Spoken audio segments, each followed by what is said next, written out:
Before we begin, subscribe for more chilling stories and tell me which city you're watching from. I'd love to know.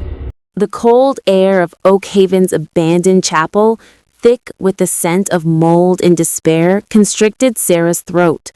Dust motes danced in the pale moonlight that filtered through shattered windows, weakly illuminating fragments of a cobwebbed, draped altar.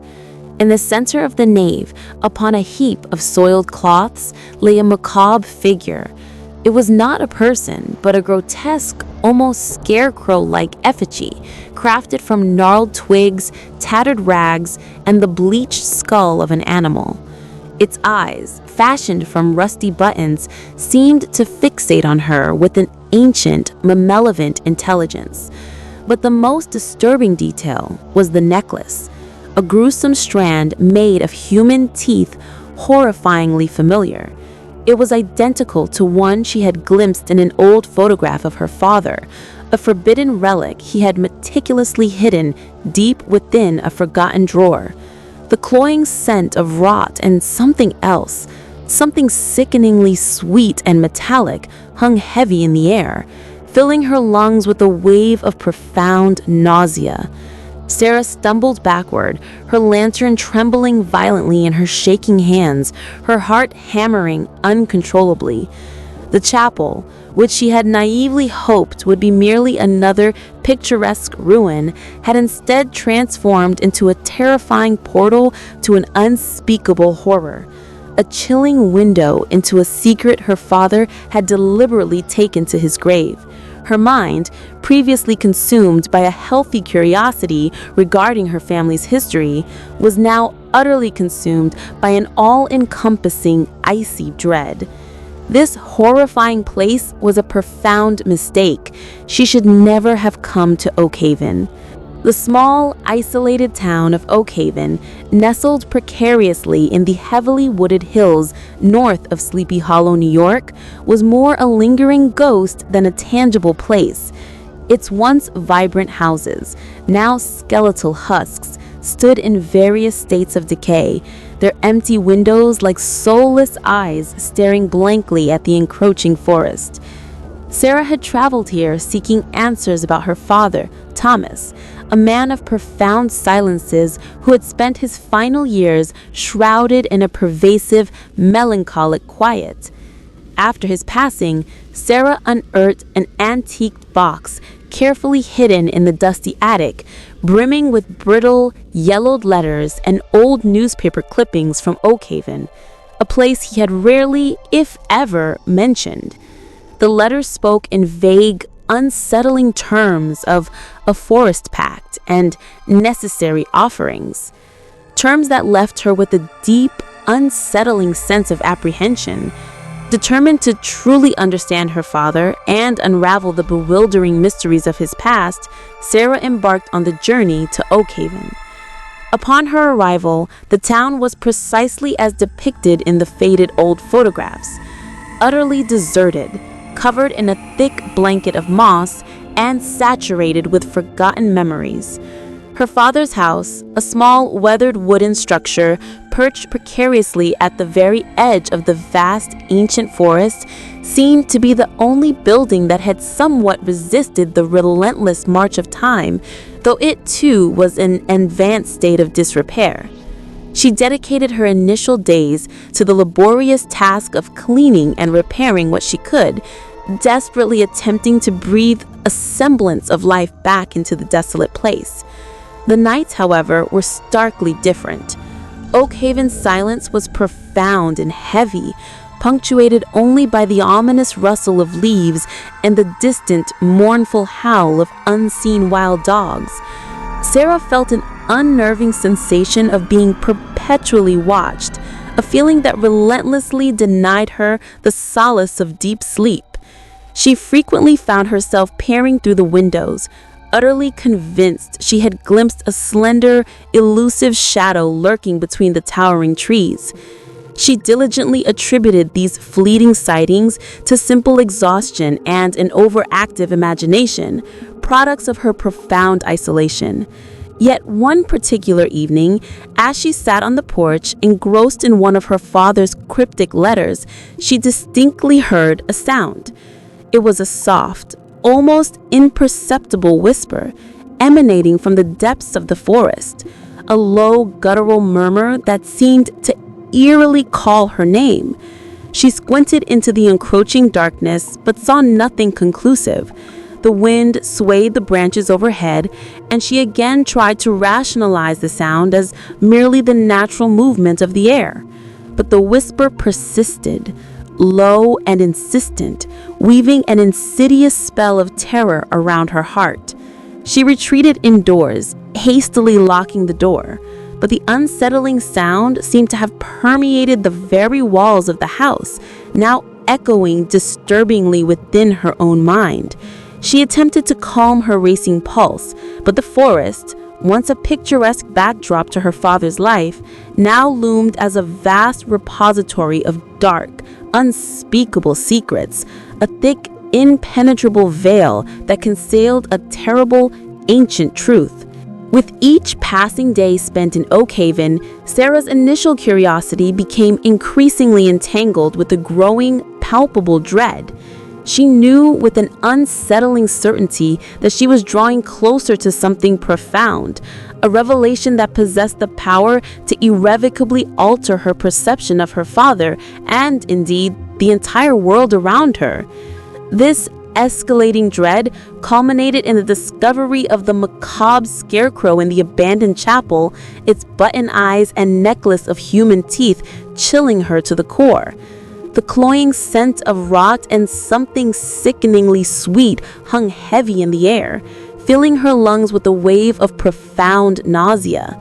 That grotesque scarecrow served as the chilling final proof that her burgeoning fears were terrifyingly real, and that she had unwittingly trespassed onto sacred, perilous ground. The necklace of human teeth, undeniably identical to the one in her father's old photograph, was the crucial key to unlocking a disturbing past she was now irrevocably destined to unearth. The horrifying image of the scarecrow in the chapel was indelibly seared into Sarah's mind.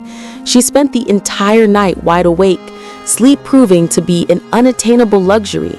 The silence of Oak Haven, a heavy blanket amplifying every creak and whisper. The sun eventually emerged, but brought no relief from the horror she had endured. Determined to unravel the unsettling mystery, Sarah revisited the town's decaying ruins. She found an ancient, crumbling library, its shelves filled with brittle, dust-covered books and yellowed papers. Deep within a forgotten cabinet, she discovered a series of leather-bound diaries by a resident named Abigail, dating back to the late 19th century. The diaries detailed a chilling local legend, an ethereal entity of the forest known as the Whispering One. The legend spoke of an ancient, malevolent creature dwelling in the forest depths, feeding on secrets and fears. It manifested through insidious whispers, terrifying illusions, and an overwhelming sense of dread, manipulating minds, inciting rituals, and demanding gruesome offerings to appease its insatiable hunger.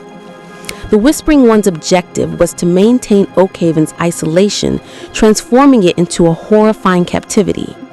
Abigail described the Forest Pact, an ancient agreement twisted into servitude, where settlers made offerings, including human teeth and bones, to appease the creature. The necklace of teeth, Sarah realized, was one such horrifying offering.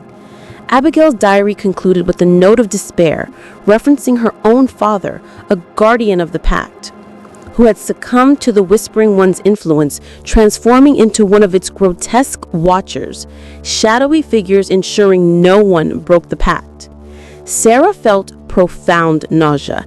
That scarecrow was an offering, and her father's necklace was undeniable proof of his horrifying involvement.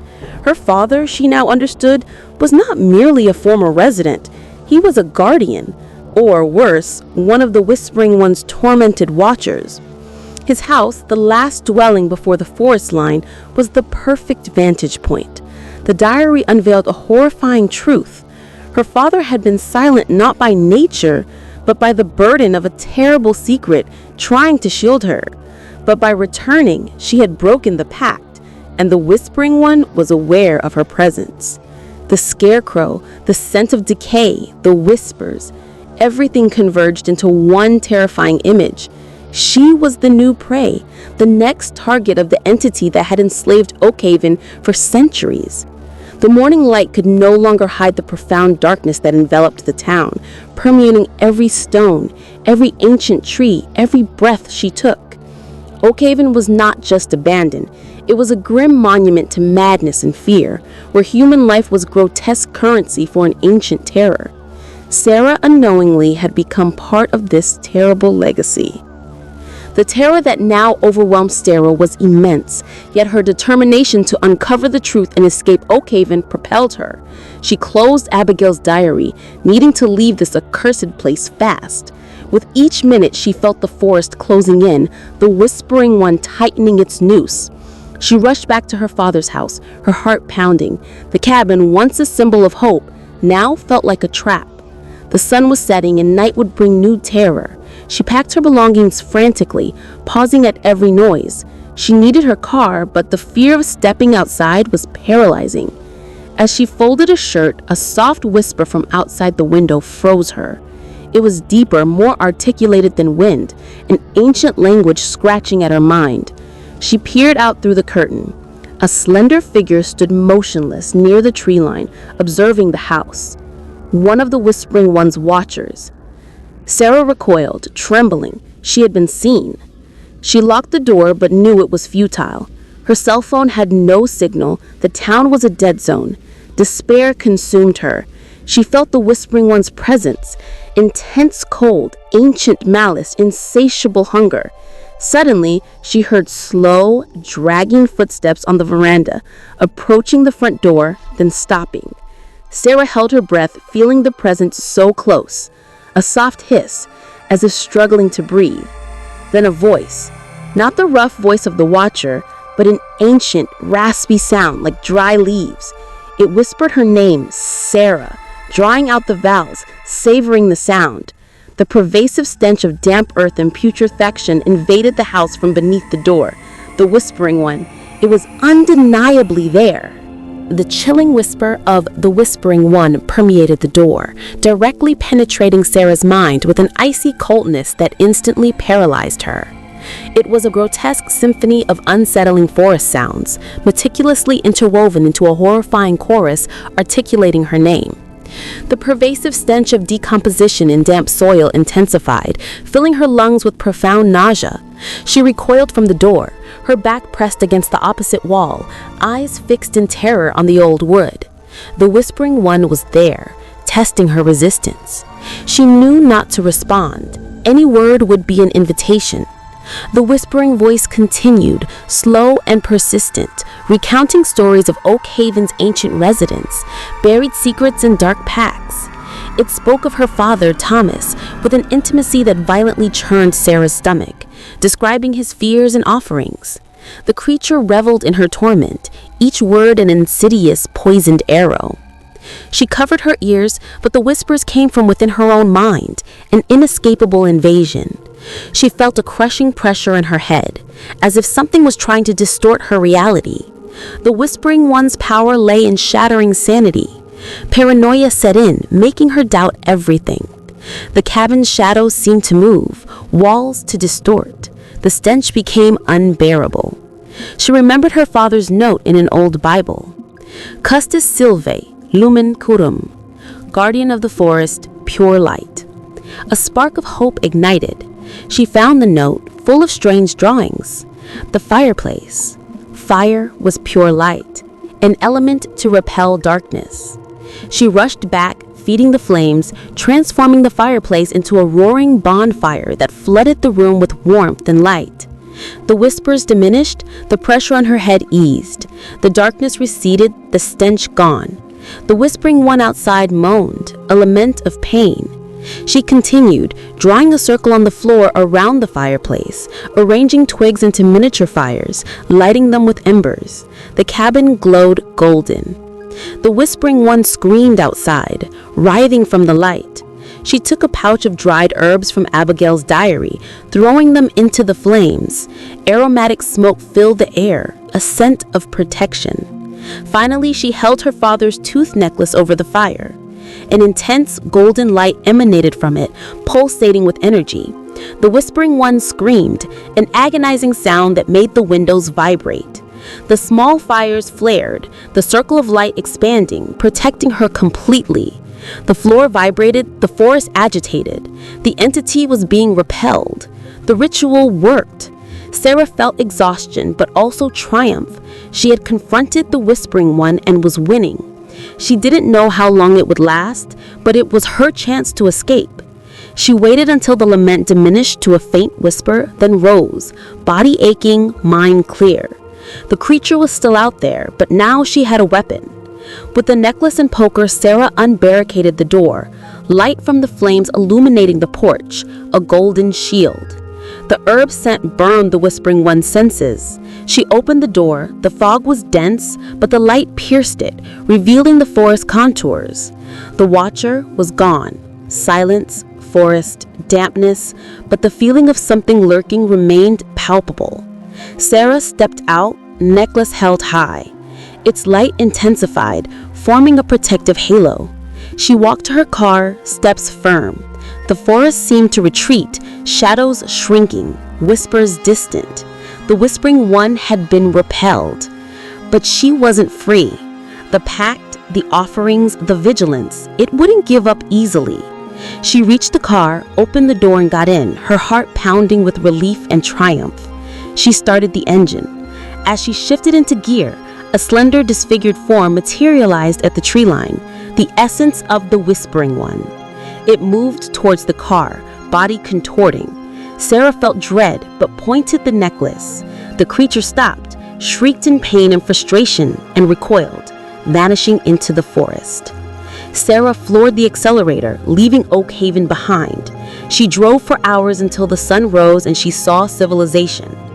At a gas station, her body ached, her mind exhausted, but she was safe. The necklace was a trophy, proof of her victory. She had broken the pact, liberated herself, but the experience had marked her. She would never see the forest the same way. She began writing her story, documenting every detail, exercising her fear. Over years, Sarah became a paranormal researcher, warning others. She never returned to Oak Haven, but its terror accompanied her. The necklace in a silver locket was a constant reminder, an amulet, a source of strength. She had become a guardian, but a part of her never recovered. The Whispering One's whispers, though distant, echoed in her mind, visiting her darkest dreams. She awoke screaming, convinced of its presence. The trauma was an indelible scar, transforming her, opening her eyes to a darker, ancient reality. She had won a battle, but the war against forest entities would never end.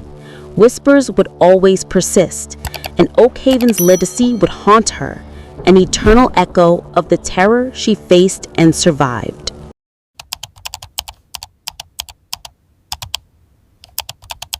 The ancient wood groaned under an unseen weight, its protests echoing through the dense silence of the night. Michael recoiled, his heart pounding a frantic rhythm against his ribs. A cold wave of panic constricted his throat, his mind struggling to process the scene unfolding before him. The living room window, previously a dark, opaque mirror, now revealed a distorted, almost human shape pressed against the glass. It had no discernible face, only an indistinct mass that seemed to absorb the ambient light, an impossibly elongated silhouette that twisted and writhed. The faint rasp of fingernails scraping slowly against the wooden frame was deafening, each scratch a sharp puncture in the cabin's oppressive quiet. Michael attempted to scream, but no sound escaped, trapped in his parched throat. His eyes, wide with terror, fixated on the form outside. It was not an animal. It was not a man. It was something else, a thing belonging purely to the shadows, a presence that should not exist so close to the flickering light of the fireplace. The shape extended a long, twisted appendage, tapping gently on the glass. A silent, horrifying invitation. The world outside seemed to have swallowed all hope, leaving Michael utterly helpless, at the mercy of this inexplicable entity. He knew with a chilling certainty that enveloped him that whatever was out there desired entry, and its intentions were far from benign. The cabin at Blackwood Creek, nestled deep within the coastal forest near Astoria, Oregon, had initially seemed like a perfect sanctuary for Michael. He found the rustic dwelling through an unassuming online advertisement, captivated by images of a cozy interior and panoramic windows promising views of untamed wilderness. The promise of crisp, salty air and pristine hiking trails had sealed his decision. Upon arrival, the location surpassed his expectations. A small, secluded clearing cradled the cabin, encircled by towering pines and ancient trees whose skeletal branches seemed to guard the sky.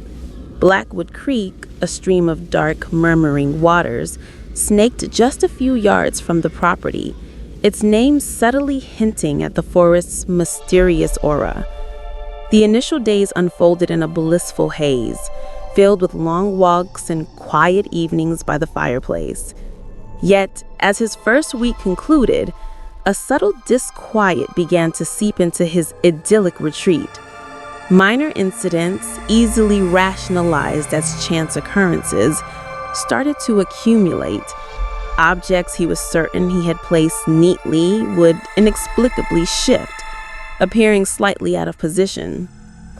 Faint scratching sounds from the roof, initially attributed to industrious squirrels, now carried an unsettling cadence, almost deliberate in their rhythm. More unsettling still was the fleeting sensation of movement at the edge of his vision, a phantom presence glimpsed only when he was entirely alone. Michael, a pragmatist by nature, initially dismissed these unsettling occurrences, reasoning that prolonged solitude could easily conjure such illusions. But the forest itself, as the golden light of day began to recede, seemed to transform, acquiring a deeper, more foreboding hue.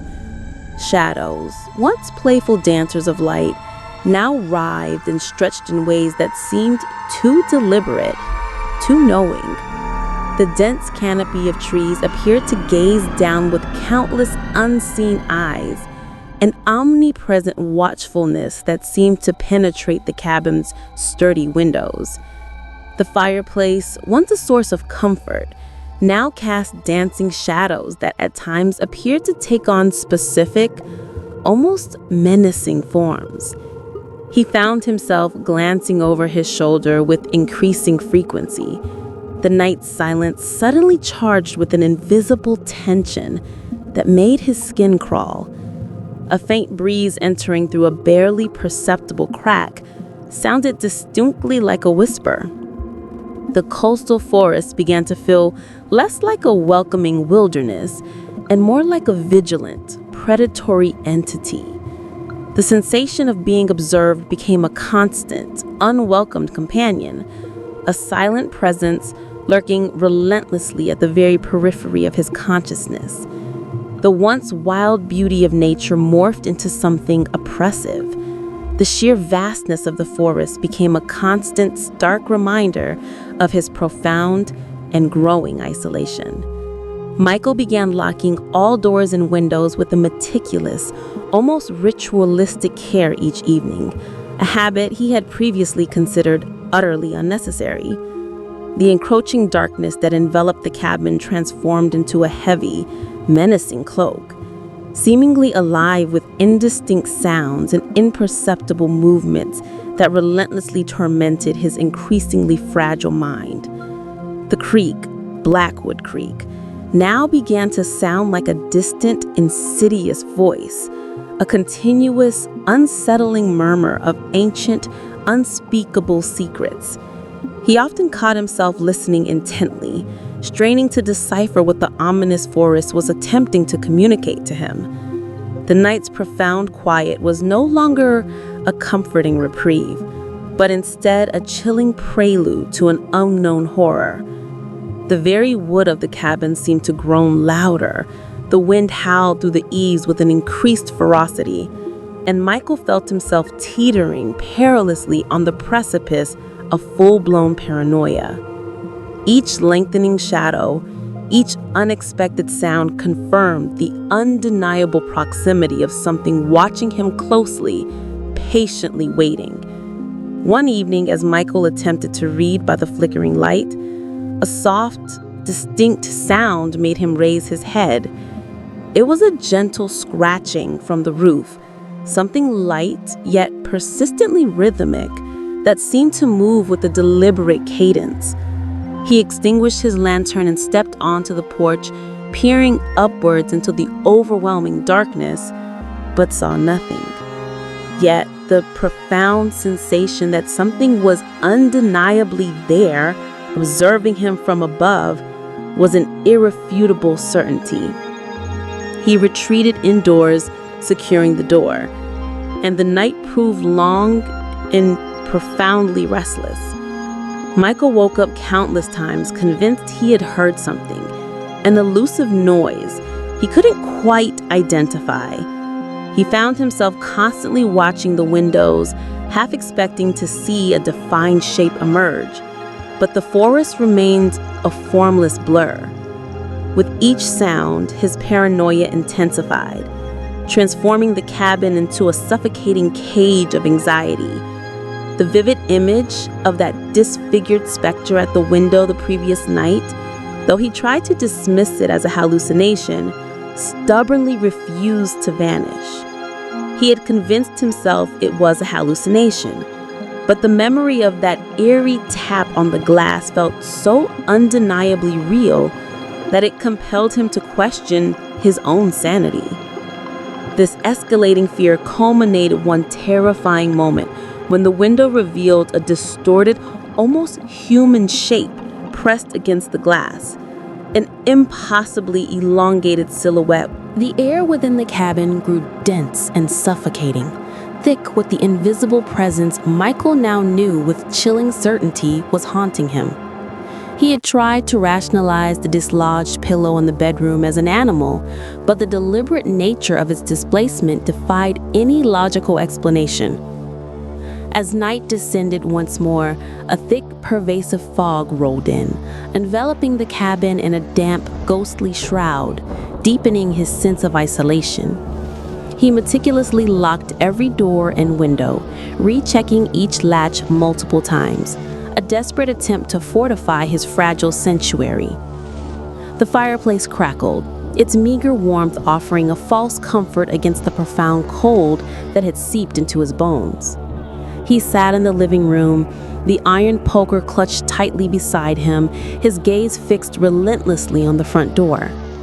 Every creak of the aging wood, every soft sigh of the wind caused him to startle violently.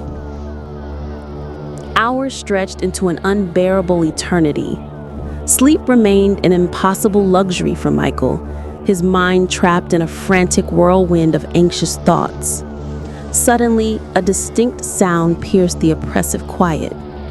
3 soft, measured knocks resonated from the front door. Michael froze instantly, his heart hammering wildly. The knocks were slow, cadenced, an unnerving rhythm that seemed to calculate each chilling pause. This was not a plea for help. It was a commanding rap asserting a menacing presence. Another set of 3 knocks followed, slightly louder, yet Michael offered no response, paralyzed by unnamed dread. He could feel an inexplicable cold emanating from the door, seeping through the aged wood. The malevolent presence on the other side was palpable, an oppressive aura of ancient malice. A horrifying scratching sound began to ascend the door, as if long, sharp claws were being slowly dragged across the timber, a perverse invitation to an unspoken horror. Michael squeezed his eyes shut, desperately wishing for this to be a nightmare, but the sound persisted, chillingly real. A faint, earthy odor of damp soil mixed with something distinctly metallic and sickly sweet began to seep into the cabin from beneath the door, a corrupted funereal scent. After what felt like an excruciating eternity, the scratching ceased. A heavy, oppressive silence descended upon the cabin, far more terrifying than any noise. Michael then heard slow, deliberate footsteps circling the entire perimeter of the cabin, methodically inspecting each window, each wall, searching for a weakness. He could almost physically feel the presence, its slender, disfigured form gliding silently between the trees, its invisible, burning gaze penetrating the cabin's walls. He heard a faint, unsettling sound near the kitchen window, as if something had softly pressed against the glass, followed by a gentle, almost human sigh. A chilling, all-consuming panic seized Michael. He knew he could not simply remain there, passively waiting to be hunted. He had to act, to do something, anything. The thought of running for his car flashed through his mind, but the horrifying image of the form he knew was waiting outside made him instantly recoil. He was utterly trapped. The night, he knew, was still young, and the true terror has yet to fully unfold. The presence outside had not relinquished its claim. It was merely toying with him, savoring his escalating fear. His terror intensified, fueled by the conviction that the creature was actively trying to force its way inside. A sharp, distinct crack from the back of the cabin, the unmistakable sound of timber splintering, confirmed his fears. He moved cautiously down the hallway, adrenaline surging through his veins. The rear window was slightly ajar, its wooden frame visibly splintered, the latch ripped away. A chilling draft swept into the room, carrying the scent of the forest. He knew with absolute certainty that the creature was no longer outside, it was inside the cabin. He spun and sprinted back towards the living room, desperately scanning for an escape route. His car. He snatched his keys and cell phone, but there was no signal. Despair overwhelmed him. He ran towards the front door, fumbled with the lock, and yanked it open. The biting cold night air hit him, offering a fleeting moment of hope. But in that same instant, a grotesque shape materialized in the darkness to his right, emerging silently from the ancient trees.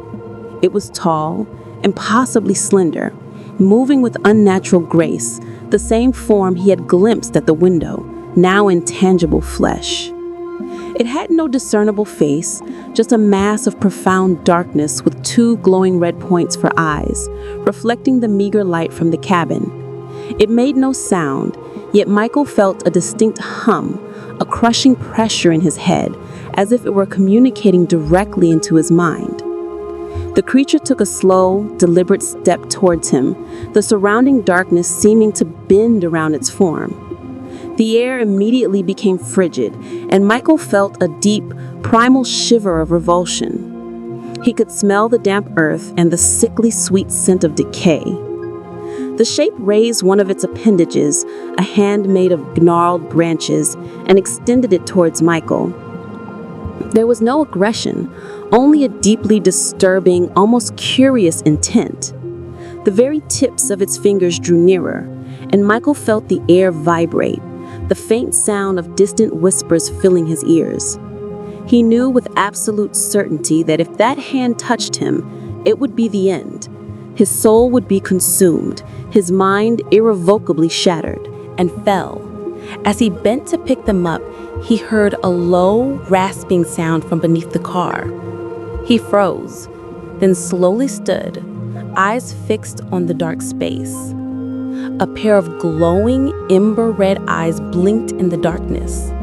Michael took a step back, poker raised. A slender, low-lying form slid out from beneath the car, a disfigured creature of bark and damp earth, its red eyes fixed on him. Its mouth opened, revealing small, sharp teeth, and it emitted a low, guttural hiss that echoed in his head. "You are mine." Horror overwhelmed Michael. This was not an intruder. It was an ancient, malevolent entity. The form at the window was just a manifestation of this true terror. He spun and ran for the dirt road, leaving the poker behind. He didn't look back, but felt the burning red eyes, the hiss echoing in his ears. The forest conspired against him, branches grasping, roots tripping. He ran until his lungs burned, falling to the ground, exhausted. He finally glimpsed a faint light on the horizon, a highway. Hope surged, giving him new energy. He sprinted towards the light. As he neared, the forest sounds diminished, replaced by the distant hum of cars. The fog dissipated, revealing streetlights. He collapsed on the grass, immense relief washing over him. He looked back at the dirt road. The creature was gone. He breathed deeply, trying to calm his heart. He had escaped, but the experience had scarred him. The flames rise, providing a momentary relief of light. He swept the room again. One shadow, Michael, driven by a primal instinct for self-preservation, found a desperate strength he never knew he possessed. With a choked cry, he hurled himself backward, tumbling onto the cabin's threshold, escaping the creature's reach. The entity, momentarily taken aback, hesitated. That fleeting moment was all Michael needed. He scrambled to his feet, slamming the heavy door shut with a resounding crash and furiously locking it. He pressed his back against the door, trembling, knowing the flimsy lock would not hold. He desperately needed a plan, and fast. His eyes frantically scanned the room for a weapon or barricade. He lunged at an old, sturdy oak dresser, dragging it with immense difficulty towards the door. The grating sound of wood echoed, yet the creature seemed to be waiting, savoring the hunt. The dresser was finally wedged against the door, a temporary layer of protection. Michael then seized the fireplace poker once more, its cold, heavy metal a feeble comfort. He spun around, his eyes sweeping the cabin, searching for another point of attack. The creature was inside. He had seen it. The cabin's silence was thick, the darkness seeming to writhe, full of illusionary forms. A sharp crack from the bedroom made him whirl. The room was empty, but the forced window was now wide open, curtains fluttering. A distraction. The creature was toying with him. Michael felt a surge of rage. He wouldn't be an easy victim. He returned to the living room, now more focused. He looked at the fireplace, its fire dying. He thrust a piece of firewood onto the embers, watching in the darkest corner, near the back door, appeared denser, more solid. Michael raised the poker, pointing at it. "I know you're there," he whispered, his voice firm. The shadow didn't move. He approached slowly, eyes fixed on the dark mass. The closer he drew, the more terrifyingly real it became. It had no face, but he felt its unseen gaze. When he was feet away, the shadow dissolved into the floor like smoke, sliding beneath the back door, leaving a trail of intense cold. Michael rushed to the door, panic returning. He had to flee. He unbarricaded the front door, pushing the dresser aside, and opened it cautiously. The thick fog still obscured the clearing. He saw nothing, only the oppressive silence and the damp smell of earth. With the poker firmly gripped, Michael stepped out, moving towards his car. Each step, a gamble. He reached the car, his hands trembling as he fumbled for the keys, which slipped deeply. He knew he would never see the forest the same way. He got up and walked along the highway, waiting for a ride. He would never return to Blackwood Creek. The cabin, once a refuge, was now a dark reminder of terror. The creature had left its indelible mark on his soul. He had escaped, but the pursuit, he knew, would never truly end. The echo of that hiss and the disfigured specter would haunt him forever, a silent invitation to the abyss of the Oregon coastal forest. He knew that night had changed everything, revealing that true evil was real, not just fiction.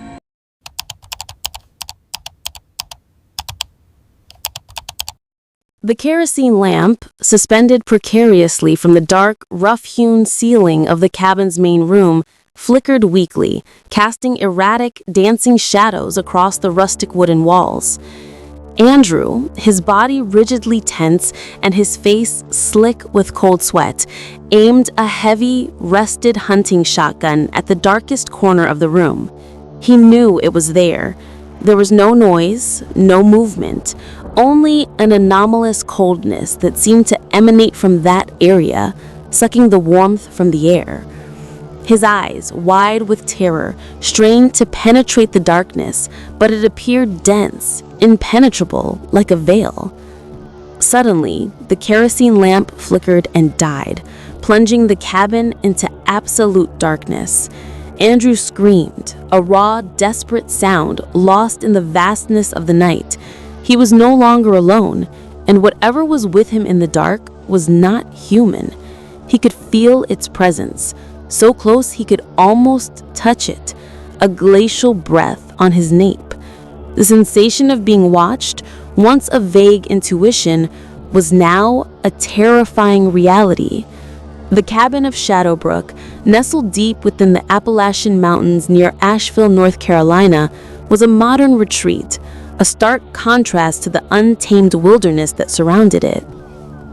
Andrew, a writer seeking inspiration, had rented the place for a month of solitude and creative immersion. Online photos depicted a structure of glass and wood, offering panoramic views of the forest, a seemingly perfect sanctuary for his work. Upon arrival, the location lived up to his imagination. A winding gravel road led to the cabin, hidden within a lush clearing. The crisp mountain air, the cheerful bird song, and the profound silence of nature were a soothing balm to his city-weary soul. Andrew spent his initial days acclimatizing, savoring the peace and beauty of his new environment. He dedicated his days to writing, exploring the numerous forest trails, and watching the breathtaking sunsets from his deck. However, just a week into his stay, a series of small, unsettling incidents began to disrupt his tranquility. Objects inexplicably moved in his absence, doors seemed to open and close on their own, and the persistent sensation of not being alone became a constant, unwelcome companion. Andrew, a natural skeptic, initially attempted to rationalize everything. He attributed the occurrences to the wind, the natural settling of the house, or simply his own mind playing tricks on him due to the profound isolation. Yet, the sensation grew stronger, more insistent, and undeniably unnerving. He often found himself staring intently at the windows at night, utterly convinced he had glimpsed a fleeting shadow in the darkness, a shape darker than the night itself. He would quickly dismiss these sightings as mere fatigue, a product of overwork. One particularly unsettling evening, as he sat engrossed in a book in the living room, he distinctly heard a sound emanating from the kitchen. It was a soft, dragging noise, as if something heavy were being slowly pulled across the floor. He rose instantly, adrenaline coursing through his veins, and cautiously made his way to the kitchen. The light was off. He flicked it on, his eyes darting across the room. There was nothing visibly out of place, no chair askew, no utensil fallen, but on the countertop, a glass he had left upright was now inverted, and on the dusty surface, there was a clear, faint trail, as if something delicate had been dragged across it. Andrew knew with absolute certainty that he had left the glass standing upright. His heart began to pound violently against his ribs. It was not the wind. It was not an animal. Someone, or something, was undeniably in the cabin with him. He began to meticulously inspect all the windows and doors, desperately searching for any signs of forced entry. There was nothing. All the locks were intact, all the windows securely fastened, yet the sensation of being observed intensified dramatically, making the very air heavy and oppressive. He could almost physically feel unseen eyes upon him, burning into his skin, penetrating deep into his thoughts. The cabin of Shadowbrook, which he had envisioned as a sanctuary, had transformed into a terrifying prison. The profound darkness of the surrounding forest, once a picturesque backdrop, now loomed as a predatory monster, its insidious shadows stretching inwards, actively claiming the house as its own. He knew he was not alone, and whatever was with him in the dark, whatever was relentlessly watching him, harbored no benign intentions. Andrew spent the night wide awake, sleep a forbidden luxury. The cabin, once a refuge, was now a scene of psychological terror. He moved silently, inspecting every corner, every door, every window, searching for a sign of the invasive presence. At every shadow, he started. At every creak, his heart raced. He tried to rationalize, but the evidence of the inverted glass and the trail were undeniable. It was real. The next day, he improvised barricades with chairs, tables, and heavy objects, transforming the cabin into a makeshift fortress. But even with barricades, the sensation of being observed never disappeared. It persisted, a constant chill on his nape, an invisible weight on his shoulders. He felt he was protecting himself not from a thief, but from something more, something that can move through walls, materialize from shadows. That night, the tension was palpable. He sat in the living room, body tense, listening to the oppressive silence of the mountain. He felt the cold invade the cabin from within. Suddenly, a soft click, like a switch, came from the bedroom. Andrew froze. He had left all lights off in the bedroom. He slowly rose, grabbing an old fireplace poker. The bedroom door was slightly ajar, and from within, a faint reddish light pulsed. He pushed the door open with his foot. The room was dark, save for a flickering light from the closet. He approached cautiously. Inside, a small, lit candle sat on a pile of clothes. Its flame was greenish, emitting a sickly glow, and around it, drawn with what appeared to be dried blood, were strange, ancient glyphs. Andrew felt an icy shiver. This was not human work. It was supernatural. The smell from the closet was metallic, coppery, and sweet, a putrid odor that made his stomach churn. He recoiled, trembling. The greenish candle burned, its flame pulsing with a life of its own, and the blood symbols seemed to writher. He knew the entity was manifesting, revealing its true nature. That ritual, the candle, the symbols, it was a warning, a dark invitation to the abyss. He was trapped in the mountains, at the mercy of this malign presence. The air in the Shadowbrook cabin became frigid and oppressive, laden with the malevolent presence Andrew now knew haunted him. The greenish candle in the bedroom closet burned with a sickly light, illuminating the dried blood symbols that pulsed on the wood.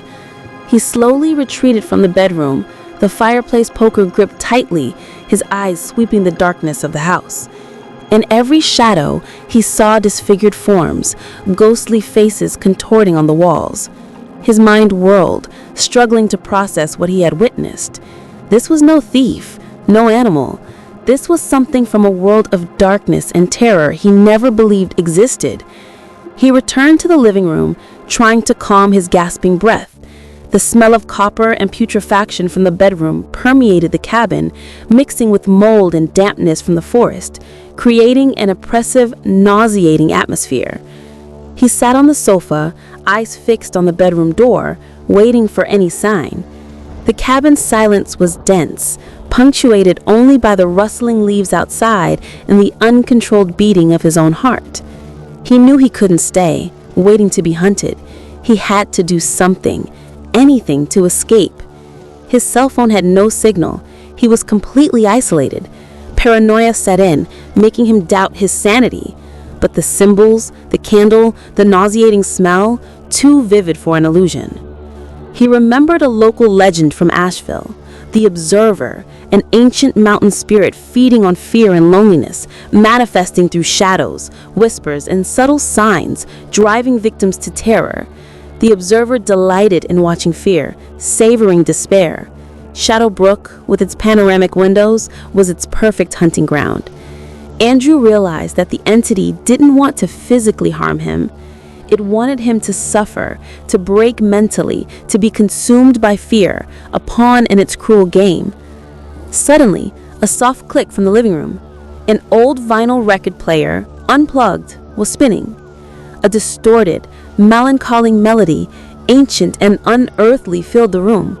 No record was on it, just the phantom music. Andrew dropped the poker, hands covering his ears. The music was torture, penetrating his mind, distorting reality. He felt the observer moving around him, toying with him, savoring his terror. He couldn't bear it. He had to break the spell, escape the mental torture. He rose, stumbling, muscles stiff. He walked towards the record player, the music intensifying with each step, a chorus of whispers and laments. He felt cold emanating from the device. He reached out, trembling, and switched it off. The music stopped abruptly, the silence more deafening than the sound. Andrew breathed deeply, trying to calm his heart, but relief was brief. A new sound filled the cabin, a hiss from all directions at once, a collective whisper like thousands of crawling insects rustling dry leaves, breaking bones. It was the observer's voice, manifesting purely a direct assault on his mind, driving him mad. He fell to his knees, hands over his ears, but the sound was inescapable. He felt the cabin walls vibrate, the structure yielding. He closed his eyes, wanting it to end. But the observer wouldn't stop. It wanted him broken, consumed by fear, a toy, a puppet. He felt a frigid, ethereal touch on his shoulder and screamed, a desperate cry lost in the cacophony. He opened his eyes. A slender shadow, denser than darkness, stood before him, faceless, twisting like smoke. Red eyes glowed, fixed on him. The shadow extended a branch-like arm, touching his face. The cold was excruciating, piercing his head. He screamed again, a cry of pure terror. He tried to fight, but his body was paralyzed, his mind a whirlpool of dread. He was at the observer's mercy, a prisoner in his own mind, his own cabin. The icy touch of the shadow on Andrew's skin was the final catalyst. An electric shock coursed through his body, and, driven by a primal instinct for survival, he found a desperate strength. With a roar, he shoved the shadow away. The creature, surprised, recoiled for a split second, its slender silhouette seeming to writhe in frustration. That brief moment was all Andrew needed. He scrambled to his feet, muscles rigid and trembling, and ran. He didn't know where, only that he had to escape that thing, that cursed cabin. The deafening hiss still echoed in his mind, but now he could hear his own footsteps, his ragged breathing, proof he was still alive, still fighting. He ran to the front door, stumbling over the barricades, caring nothing for stealth. He tore the door open and burst into the dark night. The cold, damp mountain air hit him, a shock to his lungs. He ran across the clearing towards the forest, hoping to hide among the trees. But the forest was no refuge. It was the observer's domain. He felt its presence, lurking, moving with him, watching him. Red eyes, he knew, followed his every step. He ran faster, bare feet pounding on the damp, leaf-covered ground. Tree branches seemed to grab his clothes. Roots tripped his feet as if the forest itself tried to deliver him to the observer. He didn't look back, but felt the creature's icy breath on his nape, an ethereal touch that made him want to scream. He ran until his lungs burned and his legs trembled, until he couldn't take another step. He fell, exhausted, gasping, body shaking. He closed his eyes, expecting the end. But it didn't come. Instead, the hiss diminished, the pressure in his mind eased. He opened his eyes. He was in a small, moonlit clearing, a break in the dense forest. The shadow wasn't there. He couldn't see or feel it. But the sense of being watched persisted, a faint echo of the observer. He realized the creature hadn't given up. It was waiting, toying with him, letting him believe he'd escaped, only to attack again. Andrew knew he had to keep moving. He rose, muscles aching, and walked aimlessly just to get away from the cabin, that cursed place. He walked for hours, moonlight guiding him through the dense forest. At every shadow, every sound, he turned, expecting to see the observer's red eyes. But the creature didn't appear. It was merely observing, savoring his fear, letting him suffer in his paranoia. Dawn broke, a pale, cold light penetrating the forest's darkness. Andrew felt immense relief, but also renewed fear. He knew the observer was a creature of the night, driven away by daylight. But what would happen when night returned? His escape from the cabin was just the beginning of his terror. He was free for now, but the creature would follow him, haunt him wherever he went. He was a victim, a pawn in its cruel game. Andrew walked through the forest all day, the sun filtering through the leaves, casting an unreal glow on the forest floor. He was exhausted, hungry, and thirsty, but the fear of stopping was greater than any physical need. He felt that if he stopped, the observer would catch him. He finally found a narrow, overgrown trail leading out of the forest. He followed it, his muscles aching, feet bleeding, but the hope of civilization propelled him. Hours later, he emerged at a gravel road, seeing the roofs of a small town in the distance, Asheville. A wave of relief washed over him, and he ran, using his last reserves of energy. He reached the town, the sounds of cars and people filling the air. He sat on a bench, scanning the normal, unsuspecting people. He wanted to scream, to warn them, but knew no one would believe him. He looked like a madman.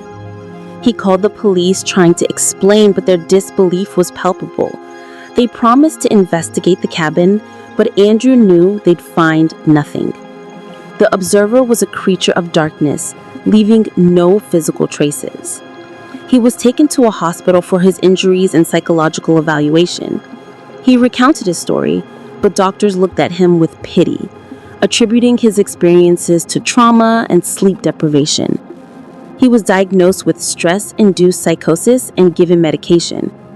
He tried to fight the diagnosis, but their words were an impenetrable wall. No one believed him. He was alone in his terror.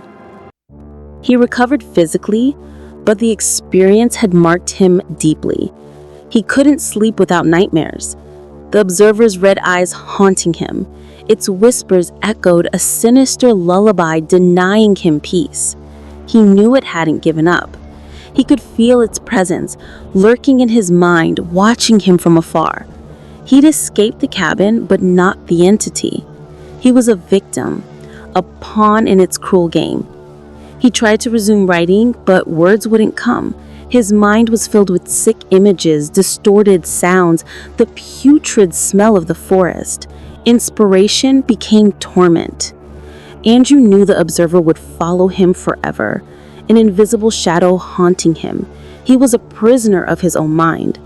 Shadowbrook, the Appalachians, the dark forest, all constant reminders that evil was real, not just fiction.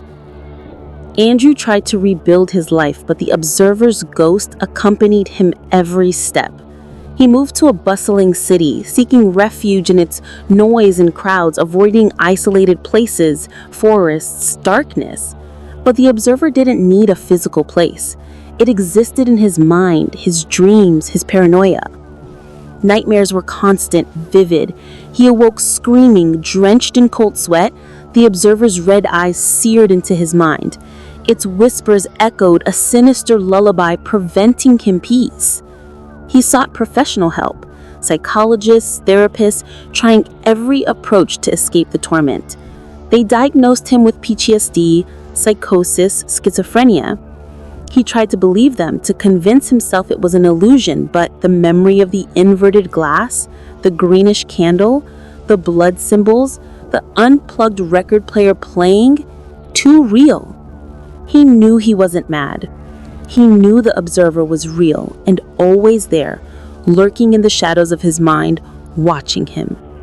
He began to research, reading local legends, Appalachian folklore, stories of dark entities and forest spirits. He found countless accounts of similar phenomena, the feeling of being watched, objects moving, whispering voices. He felt less alone, but more terrified. He realized the observer wasn't isolated. It was part of a hidden world, a realm of darkness existing at the edges of reality. He dedicated himself to documenting these stories, giving voice to victims, warning others. He became an occult scholar, a defender of those touched by invisible terror. But the price was constant vigilance. He lived with one foot in the real world, one in the abyss, always alert, always waiting for the observer's next sign. He never felt completely safe, even in his own home.